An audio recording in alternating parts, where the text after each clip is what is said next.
Traffic के हालात काफी सही है। हम लोग अगर ड्यूटी रखकर नहीं होगी तो आगे कैसे हो जाता? क्या चाहते हो? हाँ भैया, मैं और मेरा जो पार्टनर है वो मिलकर एक गोदाम परचेज करना चाहते हैं उसी इलाके में। कोई सस्ता सा एक गोदाम जो है वो फॉलो और इसके क्या फ्रीना भाई?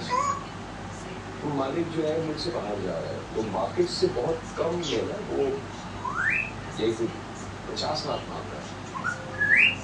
50 लाख? जी लेकिन ये सारे पैसे मुझे नहीं दे रहे।